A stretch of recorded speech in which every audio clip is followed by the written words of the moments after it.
आज 1 अक्टूबर 2025 को आरबीआई की मौद्रिक नीति समिति एमपीसी ने बड़ा फैसला सुनाया। रेपो रेट 5.5% पर ही रह गया है, यानी फिलहाल ईएमआई पर कोई असर नहीं पड़ेगा। आरबीआई ने कहा है कि इस साल भारत की विकास दर 6.8% तक पहुंच सकती है और महंगाई घटकर सिर्फ 2.6% रहने का अनुमान है। मतलब साफ है, आरबीआई को भरोसा है कि अर्थव्यवस्था तेजी से बढ़ेगी और महंगाई भी काबू में रहेगी।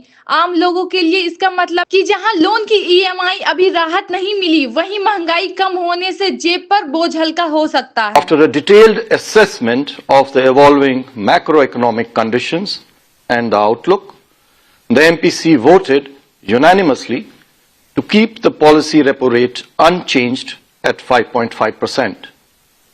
Consequently, the STF rate remains at 5.25%, while the MSF rate and the bank rate remain at 5.75%. The MPC also decided to continue with the neutral stance. I shall now briefly set out the rationale for these decisions. The MPC observed that the overall inflation outlook has turned even more benign in the last few months due to a sharp decline in food prices and the rationalization of GST rates.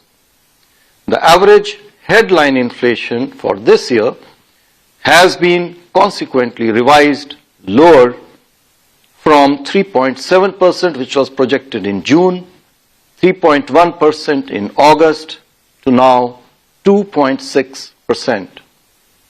Headline inflation for Q4 this year and Q1 next year too have been revised downwards and are broadly aligned with the target despite unfavorable base effects.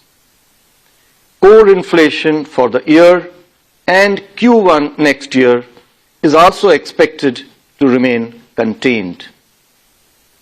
The MPC also noted that growth outlook remains resilient, supported by domestic drivers, despite weak demand. It is likely to get further support from a favorable monsoon, lower inflation, monetary easing, and the salubrious impact of the recent GST reforms. However, growth continues to be below our aspirations. Even though the growth projection for the current financial year is now being revised upwards, the forward-looking projections for Q3 and beyond are expected to be slightly lower than projected earlier. This is primarily due to trade-related headwinds, despite being partially offset by the impetus provided by the recent GST reforms. Summarizing, the MPC concluded that there has been a significant moderation in inflation. Moreover, the prevailing global uncertainties and tariff-related developments are likely to decelerate growth in H2 this year and beyond. The current macroeconomic conditions and the outlook has opened up policy space for further supporting growth. However, the MPC noted that the impact of the front-loaded monetary policy actions and the recent fiscal measures is still playing out. The trade-related uncertainties are also unfolding.